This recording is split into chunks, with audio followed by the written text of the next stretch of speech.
आंदोलन और विद्रोह दो शब्द है। आंदोलन का मतलब होता है आवेदन करो, निवेदन करो, सड़कों पे उतरो और डंडे खाओ, उसको बोलते हैं आंदोलन। लेकिन विद्रोह का मतलब होता है, बिरसा मुंडा ने जब ये देखा, ये सोचा कि हमें विद्रोह करना चाहिए, हमें हथियार उठाना चाहिए, उन्होंने हथियार उठाए और पूरे 28 साल की लड़ाई में अंग्रेजों, साहूकारों, जमींदारों को तहस नहस कर दिया।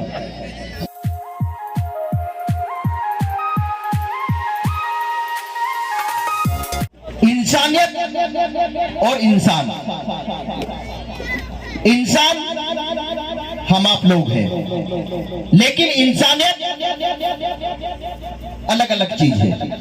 मेरे में इंसानियत अलग हो सकती है, आप में इंसानियत अलग हो सकती है, लेकिन इस देश में अगर इंसानियत है तो वो केवल और केवल आदिवासियों में है। तालियां बजाइए जोर से, है या नहीं है? वो इसलिए है कि आदिवासी ईमानदार है, आदिवासी समझदार है और आदिवासी जिम्मेदार है। ये तीन चीजें होती है इंसानियत की। अगर आपके पास इंसानियत है, देश में अगर इंसानियत है, तो वो केवल और केवल आदिवासियों के पास है, क्योंकि आदिवासी ईमानदार भी है, जवाबदार भी है और जिम्मेदार भी है। होता क्या है, अगर आप ईमानदार तो है लेकिन आप जवाबदार नहीं है, तो आपकी ईमानदारी का कोई मतलब नहीं है। आप जवाबदार तो है लेकिन आप समझदार नहीं है, तो आपकी समझदारी का कोई मतलब नहीं है। हम समझदार इसलिए है कि हम प्रकृति की भाषा जान लेते हैं, हम सारे पेड़ पौधे, ये आकाश, जितनी दुनिया की भाषा जान लेते हैं। ये शिक्षा और जागृत दोनों में बहुत अंतर है। एक शिक्षित व्यक्ति जागृत हो सकता है, ये जरूरी नहीं है, लेकिन एक जागृत व्यक्ति भी शिक्षित हो सकता है। तो शिक्षा ग्रहण करना और जागृत होना बहुत बड़ा अंतर है। मैं देखता हूं कुक्सी में, कोर्ट में, थाने में, जगह जगह हमारे जो पुराने बुजुर्ग होते हैं बड़ी तल्लीनता से बात करते हैं, टीआई से बात करते हैं। ये हमारे में जागरूकता है, ये आदिवासियों में जागरूकता है। हमारे पास, इंसान के पास 5 ही चीज होती है, 5 ज्ञानेंद्रियां होती है। हम 5 तरीके से इस धरा पे, इस धरती पे चीजों को देख सकते हैं, समझ सकते हैं, उनके बारे में कुछ कार्य कर सकते हैं। आंख है सभी के पास, कान है सभी के पास, टंग है सभी के पास, स्किन है सभी के पास। यही जो 5 चीजें हैं जिनको हम ज्ञानेंद्रियां बोलते हैं, इन 5 ही चीजों से सब में है। कोई भी इस इंसान, इस धरती पे ऐसा नहीं है कि ये 5 चीजें नहीं है। तो फिर हम अलग कैसे हुए इस देश में? फिर ये जात, ये पात क्यों इस देश में? अगर सभी इंसान एक जैसे हैं तो सब में समानता होना चाहिए, और यही हमारे संविधान की मेन और मूल जड़ है, समानता, इक्विलिटी, सब में समान होना चाहिए।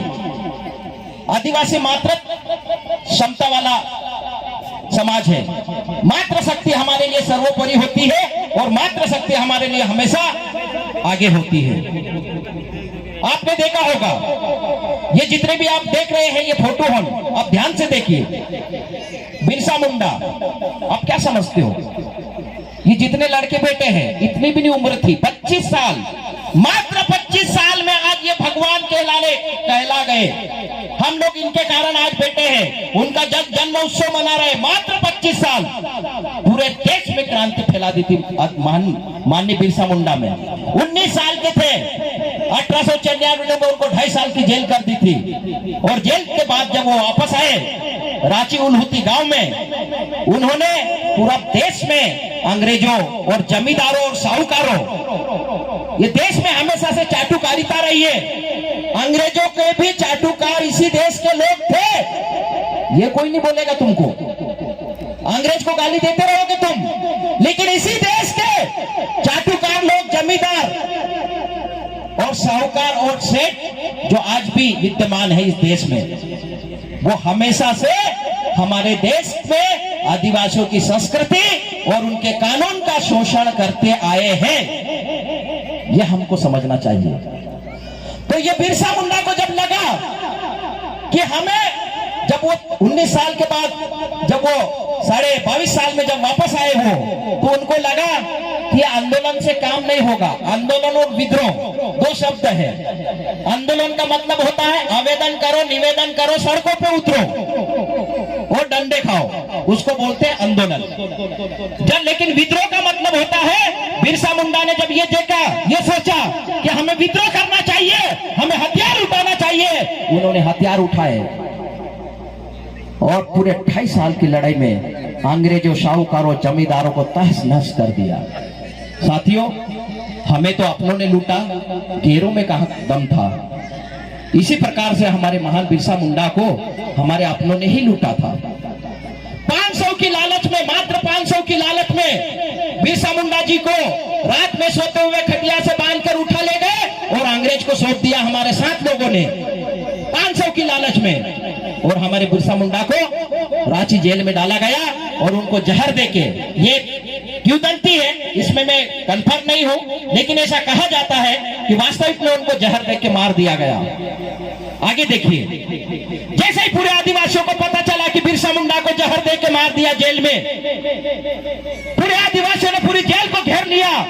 हजारों के लाखों की तादाद में पूरी रांची को इधर से उधर घेर लिया। पूरे अंग्रेज तहस के नाश हो गए और उनको डर था अगर बिरसा मुंडा को जेल के सामने से दरवाजे से ले जाएंगे तो इस देश में क्या हो जाएगा। उनको जेल की पीछे की दीवार फोड़ना पड़ी। जेल की पीछे की दीवार को फोड़ के बिरसा मुंडा की पार्थिव शरीर को निकाला गया और रांची से 16 किलोमीटर दूर जाके उनको वहां चला गया, वहां उनकी समाधि है। ये हमारे बिरसा मुंडा है, मात्र 25 साल में। हमें समझना चाहिए, जितने भी युवा साथी हैं, मैं उनसे निवेदन करता हूं कि आप आगे बढ़ने के लिए, ऊपर उठने के लिए भी किताब पढ़ना पड़ेगी और ऊपर उठने के बाद बने रहने के लिए भी किताब पढ़ना पड़ेगी। तो जितना भी हमारा क्रांतिकारियों के इतिहास है, जहां से भी मिले, जैसे भी मिले, पढ़ते रहिए, आगे बढ़ते रहिए। बातें बहुत सारी है। टंट्या मामा को ऑलरेडी जब इनका जन्म उत्सव आएगा, शहीद दिवस आएगा, हम एक दूसरे से ऐसी चर्चा करेंगे और भीमा नायक, ख्वाजा नायक, सभी लोगों से हम चर्चा करेंगे। गांव-गांव से, दूर-दूर से लोग आ रहे हैं। मुझे आप लोगों ने संगीत के माध्यम से भी सुना और 10 मिनट मेरी ये बात भी सुनी। मैं तहे दिल से, और मेरी माता पिता जिन्होंने मुझे आज इस लायक बनाया, और मैं, आप लोग मुझे सुन रहे हैं मंच के माध्यम से, मैं आप लोगों का सभी का आभार व्यक्त करता हूं। एक बार फिर से सब मेरे साथ में जय जोहार बोलेंगे। बोलो टंट्या मामा की जय। इसलिए बुलवा रहा हूं कि तुम्हारे कान में जाए टंट्या टंट्या टंट्या, बिरसा बिरसा बुरसा, भीमा भीमा भीमा। हमने भगवान का बहुत नाम सुन लिया, लेकिन हमारा भगवान का नाम ही नहीं सुनिया, नहीं चक्कर यो छे तो एकाले कान में गुनतो रहे। बोलो टंट्या मामा की जय। माता बहने जरा जोर से, तुम सब, महिला ही सब कुछ होती है और आदिवासी समाज में महिला वीरांगनाएं हमारी झलकारी देवियां होती है। बोलो जोर से टंट्या।